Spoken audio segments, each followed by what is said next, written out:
Hi and welcome to Nature Solutionaries. Today I'm speaking with Rhett Butler, the founder and CEO of Mongabay. Rhett is a globetrotter who loves nature and especially rainforests and frogs. When Rhett founded a website called Mongabay in 1999, he had no idea that it would become one of the most popular conservation news platforms in the world.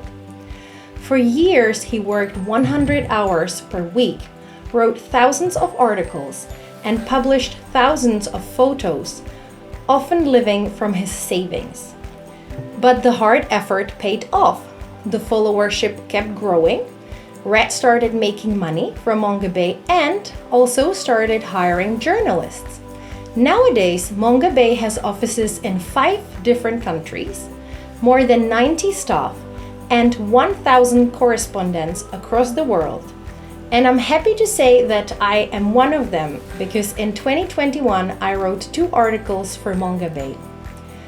Rhett, I'm really thrilled to talk to you today, especially because it's been 25 years this week since you founded Mongabay, and I would like to congratulate you on this achievement and thank you for your hard work. Well, thank you so much. It's an honor to be here as well. So I appreciate the opportunity to talk with your audience. Absolutely.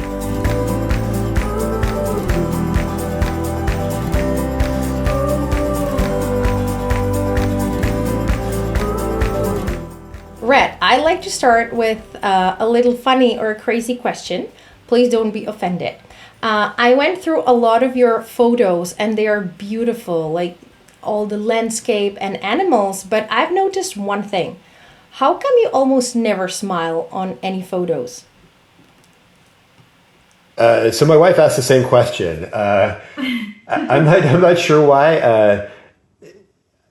It's unintentional, but I just think my average face is not smiling. So it's definitely a character flaw, but maybe I haven't learned how to smile properly. But I think I smile more when it's candid versus when I'm asked to pose for a picture. So I think that's probably part of the issue.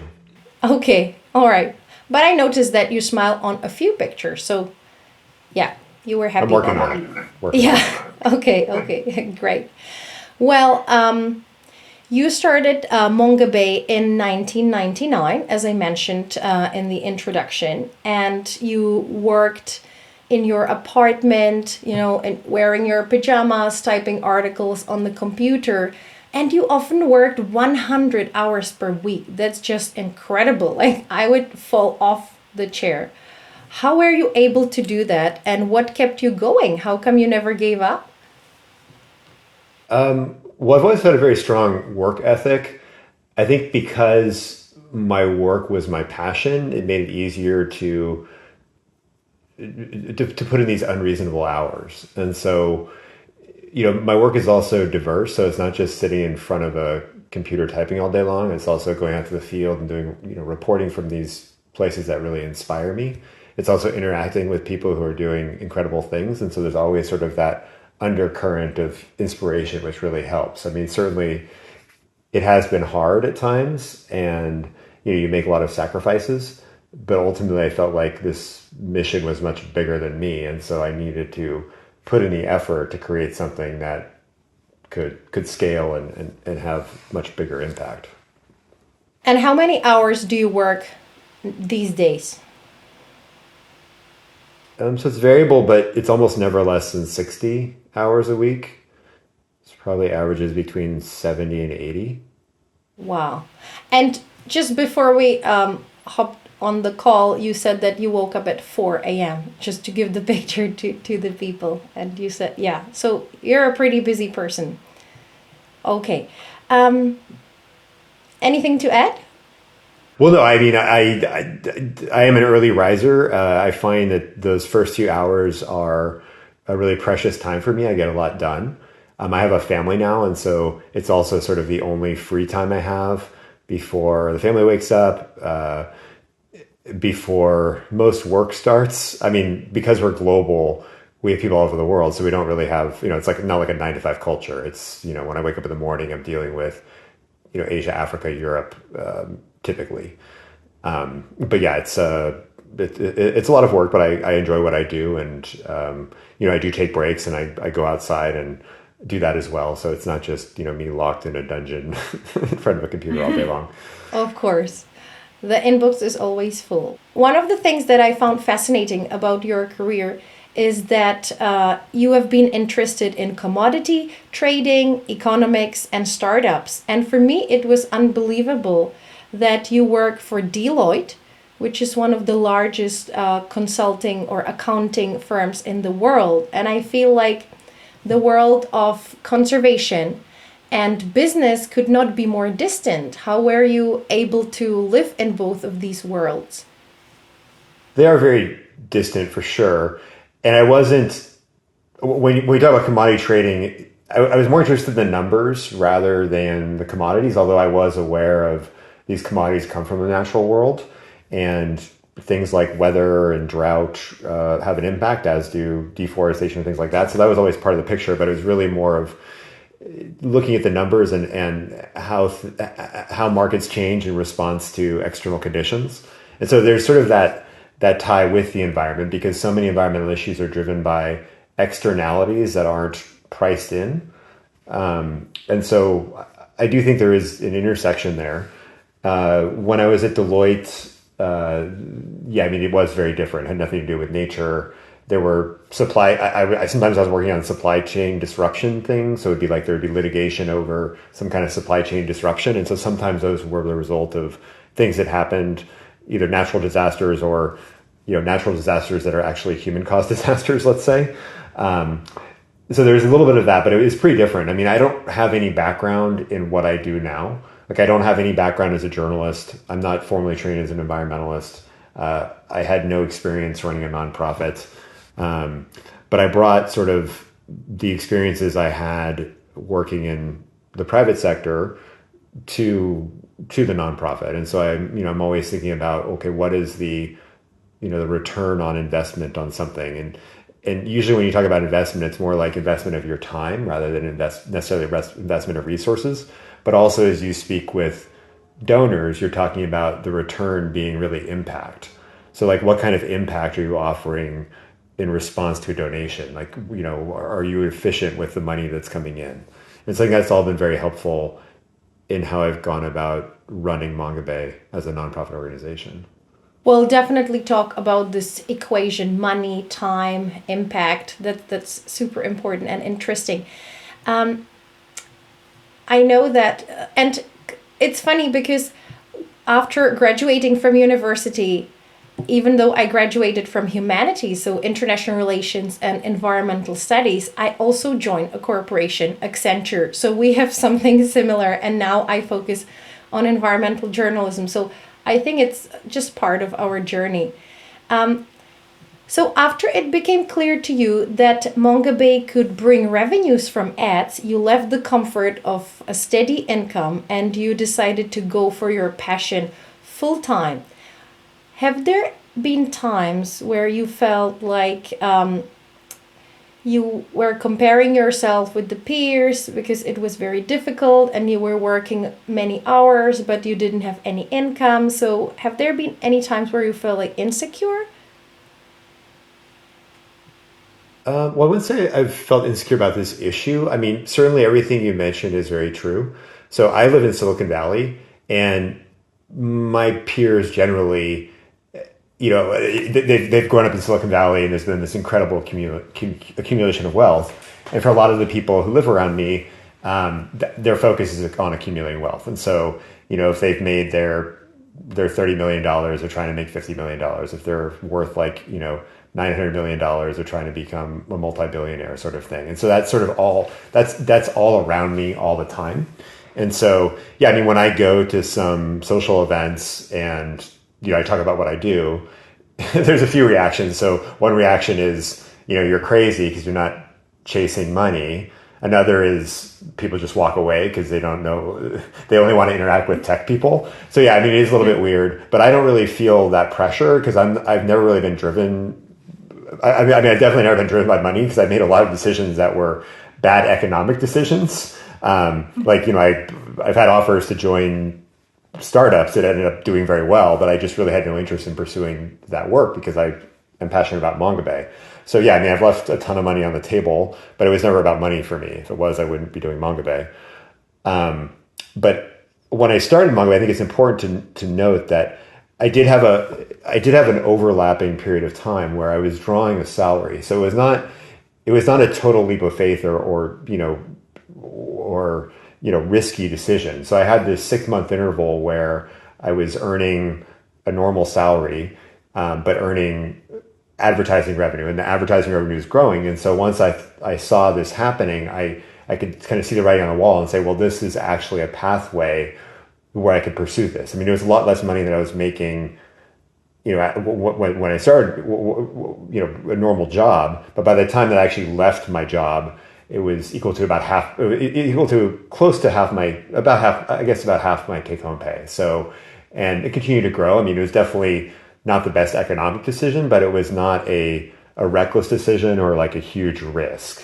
And I'd also always been very careful about saving money. So I, got my first real job when I was 14, I eventually was managing a pet store, which sounds very random, but so I was always saving money from that. And so I sort of had, I was careful with how I spent money and thoughtful. And so again, it wasn't just a leap of faith. It was carefully considered risk taking. Yeah, that kind of reminds me of freelancing. When you're transitioning from a permanent job to launching your freelance business, there is always this period where you're trying to juggle both until, you get a more stable income from freelancing, and then you can quit that job. But I've noticed that personally, whenever my work is focused on making impact, whether it's writing articles or activism or teaching at a university, it brings very little to no money. And it's really hard to keep at it, especially when there are other, job opportunities. You spoke about turning down offers. And as we know, we live in a very capitalist society, which is obsessed with money. So do you have any advice for me or for other people on how to focus on what matters and not get distracted by these offers and not care that you're not making loads of money? Well, I mean, it's a little bit hard. It's a very good question. I mean, part of when I run Mongabay is it's thinking about like the long term. And so, it's a balance. So when I switched to the nonprofit model, like I knew I was going to have to give up doing what I loved, which was journalism, and become a manager and fundraiser, basically, neither of which I aspired to do or have had a demonstrated success doing previously.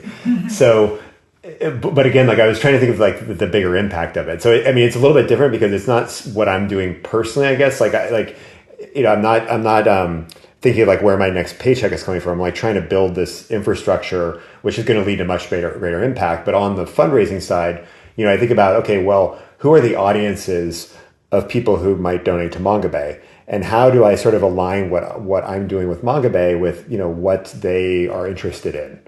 And so that's when you really start to talk about impact. So it's like this independent journalism is happening, and these are the things that can occur as a result of that journalism, where the journalism can contribute to. And then you repackage those impacts to those audiences and say, look, this is your contributions are help leading to these things happening in the world, which are meaningful and enduring. And so I don't know if that quite answers the question, but it's kind of like you need to not have a super narrow focus. You kind of have to keep this broader view of like what your goal is in the long term. So again, I'm not sure if that's helpful, but I'm happy to expand on any part of that if I didn't really answer your question. Yeah, let's expand on it a little bit. So I'll say it really concretely. For example, me right now, so I have this podcast and I do environmental journalism, and it's great. It has an impact, but as I said, it just doesn't bring money. And then I could, go for a more stable job, for example, a copywriting job somewhere at a company. But I know that internally I would not be satisfied. And it's quite complicated, how to navigate this and get somewhere where you would be doing what matters and what has an impact, but also pays, if you know what I mean. Yeah, I mean, I totally know what you mean. I don't have an easy answer to that question. I mean, part of it is thinking about like what you enjoy doing. And I mean, you can make a list of all the things you'd like to do and then kind of look at the opportunities out there and see if there is alignment. And I mean, it seems like you've already done that. But the copy, yeah, I'm just trying to think about how to answer this question. It is tricky, but because the reality is there, people pay for certain things, but it may not be the things that you love. And so I've kind of thread the needle with Mongabay and making it work. But and I'm sorry I'm not answering this question very well because it is a tricky question. Sometimes it's a matter of taking something that pays the bills and then finding other opportunities to do writing and build a presence where there's more demand for the things you like to do. So like building up your writing, becoming better known, and then there may be opportunities to do speaking, which you may get paid for or may not get paid for, but like raising your profile. So I guess and again, I know this is not a good answer, but it's kind of like looking at the landscape of what the opportunities are and trying to see if is alignment between what you love and like what pays for it.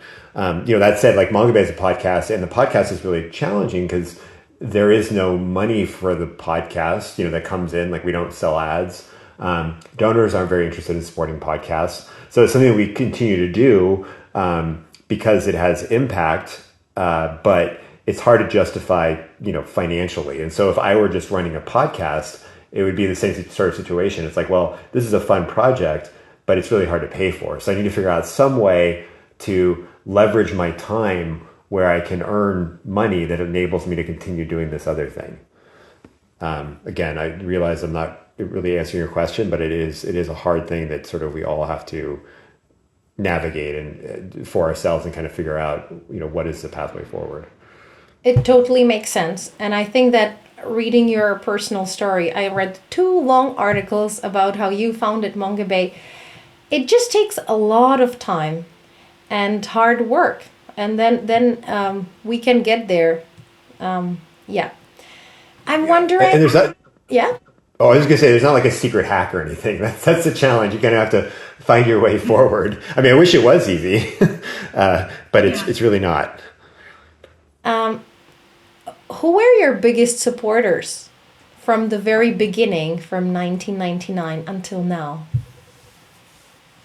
Well, I mean, my biggest supporter, I guess, emotionally and just being there was my grandmother, my father's mother. So she was always there.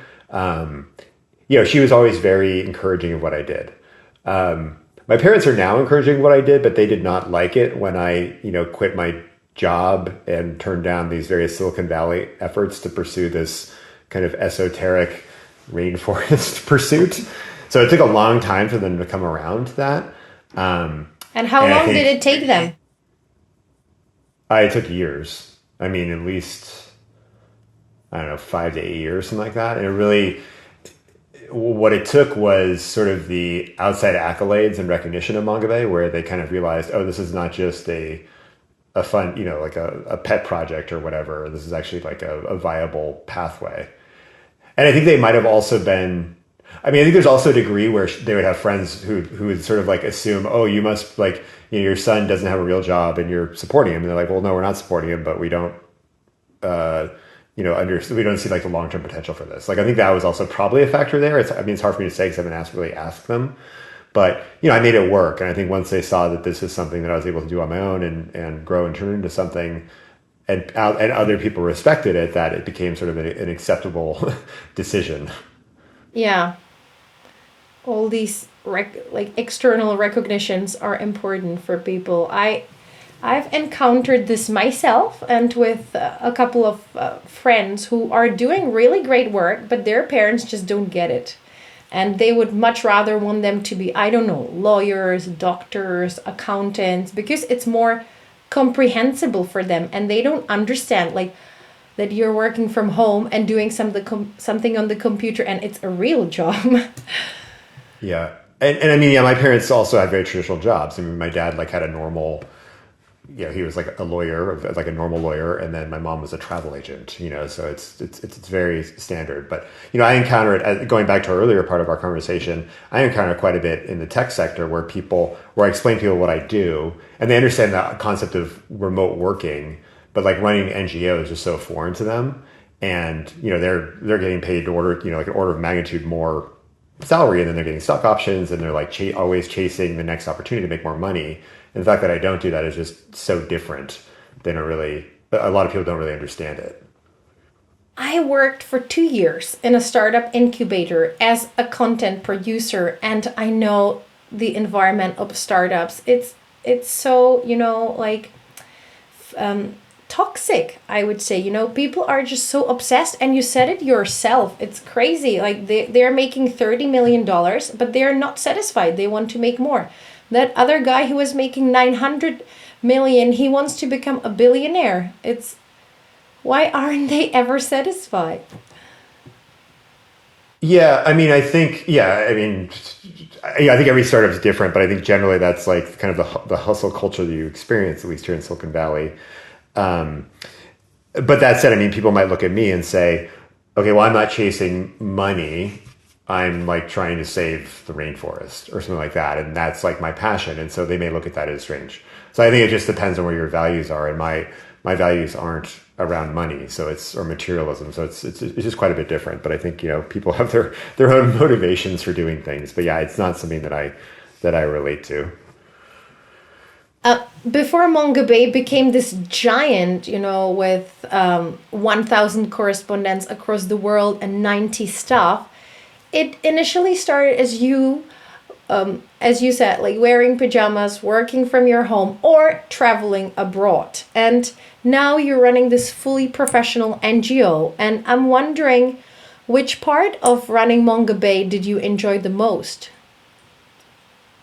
Well, I mean, I really liked back in the day when it was just me and one other person where I would do this frontline reporting. I very much enjoyed that. And I didn't have sort of the responsibility of managing other people or worrying about, their well-being. Because as soon as you have staff, you need to worry about, oh, well, how are they doing? How am I going to pay them and all these other questions. And so it adds just a different component to like your day to day.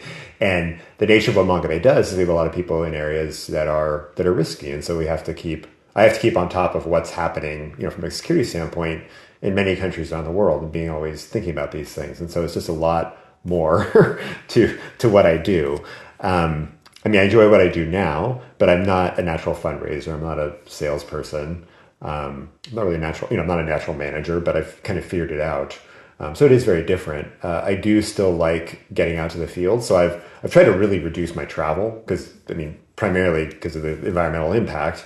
But one of the great things about having this global network of staff is that I don't necessarily need to travel to these places because we have people in, Peru and Colombia and Indonesia who are, more capable of doing what they need to do than I am. So, there's no reason for me to be there. So that's been a benefit. But I do still, when I do travel and I'm able to get out of the field, I really enjoy that. And so it's often very short times in the field now versus, I guess, what you might call more expedition style or, longer term trips.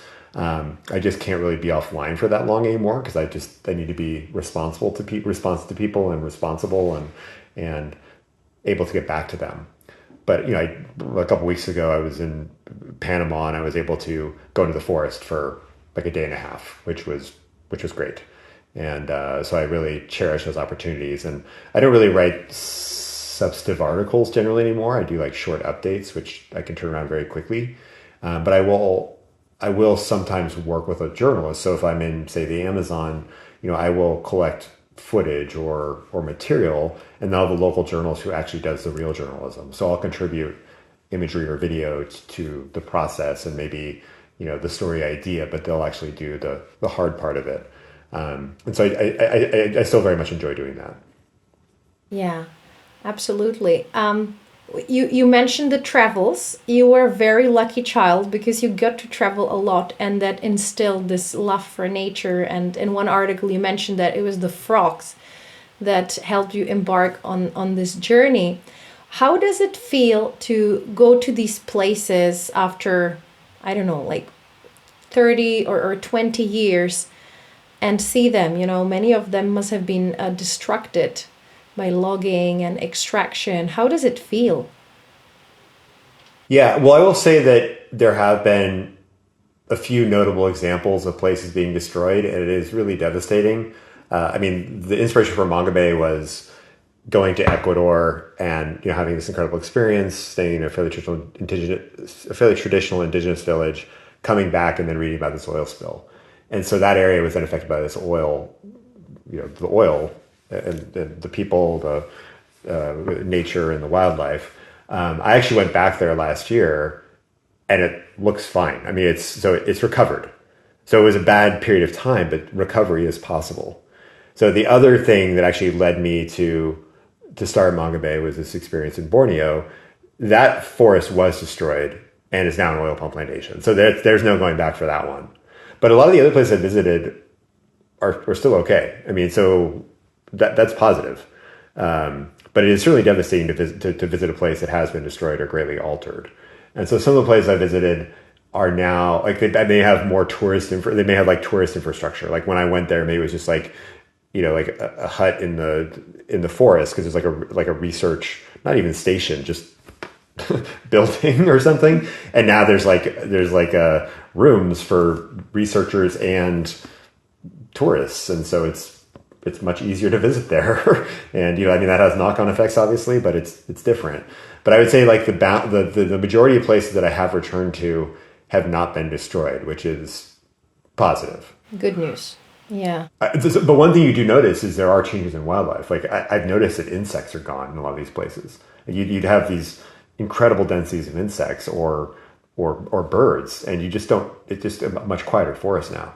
Silent forest, right? It's called the silent forest, exactly. Yeah, and it's a real thing, and it's one of the first things you notice is both the insects and then the forest being quieter. You just don't hear as many calling animals.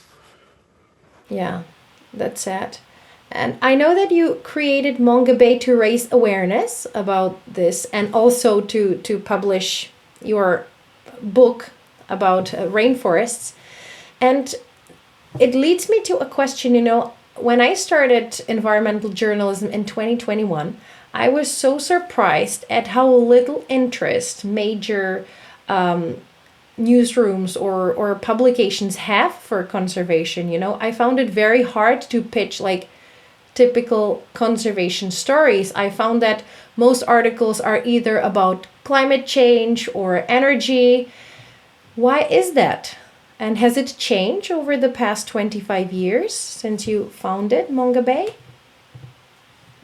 Yeah, I mean, so I experienced the same thing when I started writing news articles back in 2004 and 5. I would be, well, first of all, I didn't know anything about journalism or like how you pitch stories. But I reached out to editors and journalists, which I now know you don't reach out to journalists for this or writers. But I reached out to people, and there was no interest in anything I was covering. And so I started to publish the articles on Mongabay. So that became the origin of Mongabay. And then I just stopped pitching stories and just only published them on Mongabay, basically. So that was like the origin of the news site, essentially. I think interest has increased. And I think one thing that's going on is that the scale of environmental damage is affecting more people now, so it's becoming more relevant. So it's a sort of broadening the audience for environmental reporting. So I think that is a trend. I think one of the really important things about reporting on environmental issues is you need to think about the audience and how do you broaden the constituency to care about these issues. And so again, like natural disasters are one mechanism, but they're one-offs. I mean, they're happening more often, but they tend to bum people out. Of course, people are losing their homes, people are dying, people are getting injured. There's all these, there's all these very native components. So one of the more, I guess you could say, like longer term or enduring ways to cover these issues to think about how do I talk about these issues in a way that is relevant to the average person that doesn't depress them? So, nature-based solutions are one aspect of that, but you think about like, what are the health implications of this conservation story?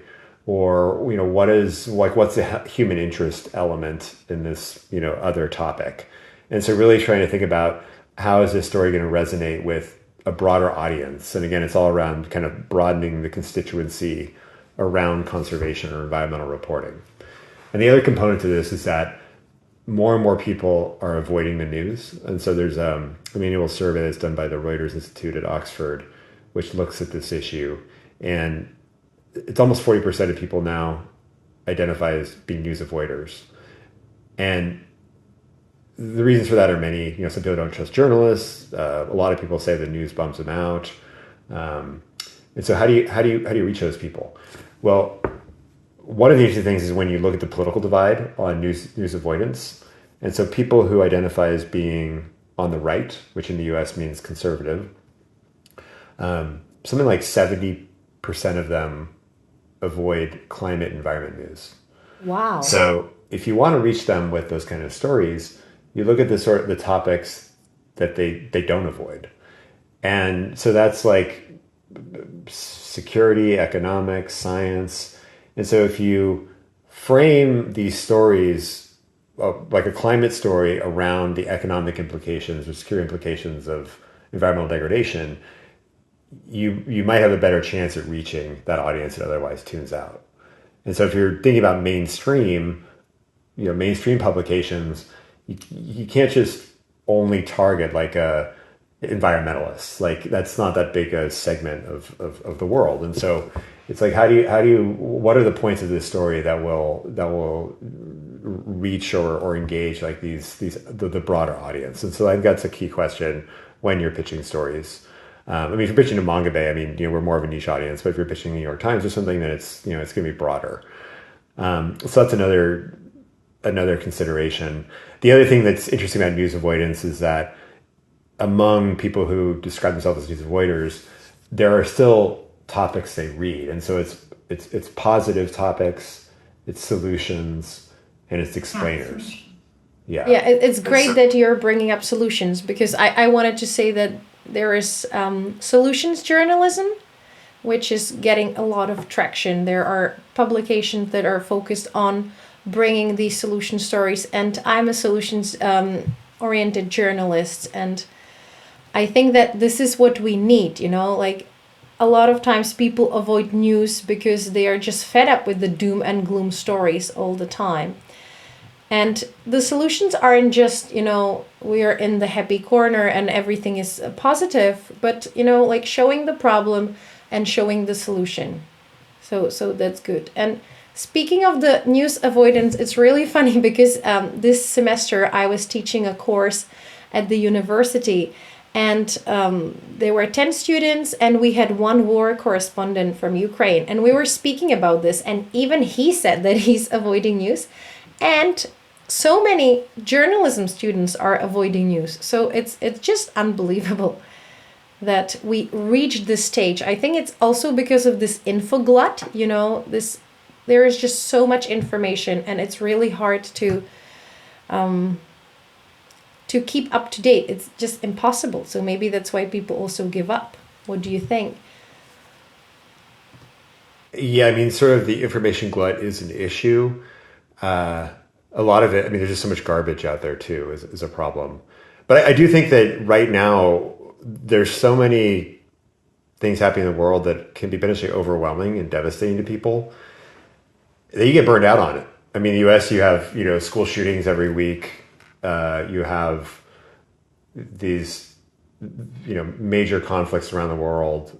You have, what's happening in Sudan, which is also conflict, but there's like mass starvation, and yeah, it's pretty brutal to read the news.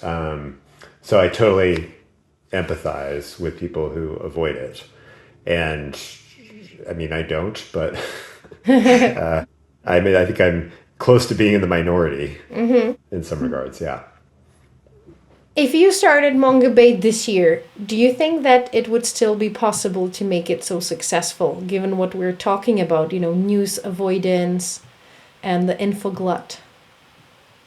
I think it might look a little different. So, the platforms are different. And so part of it depends on what your goals are. So I can envision if I were starting Mongabay today, I mean, maybe there'd be more of a short form video component.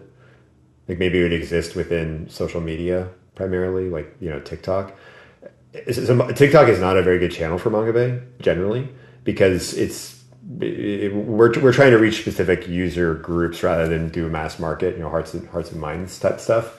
And I just don't think TikTok really works very well for our nuanced content. The only exception for us is Mongabay Indonesia. But Mongabay Indonesia, one of their target audiences is youth. And youth is like half of Indonesia, depending on like what the cutoff is. And so it's a very different strategy. But for Mongabay Global English, TikTok doesn't work for us.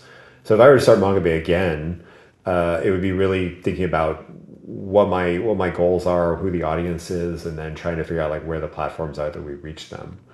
But yeah, I mean, the social media landscape is constantly evolving. Generative search is going to really change how people find information.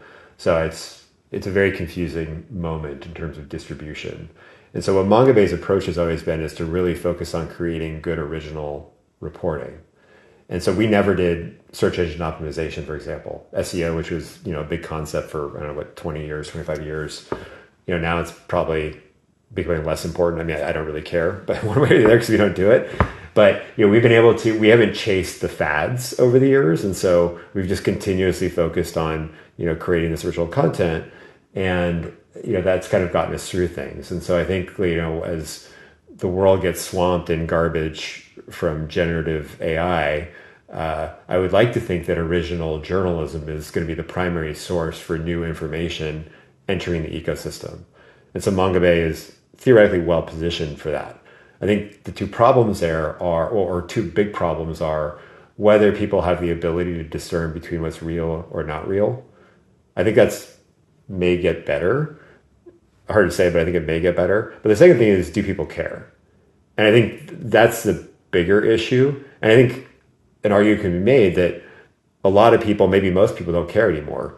It's really about reading stuff or watching stuff or listening to stuff that fits your worldview.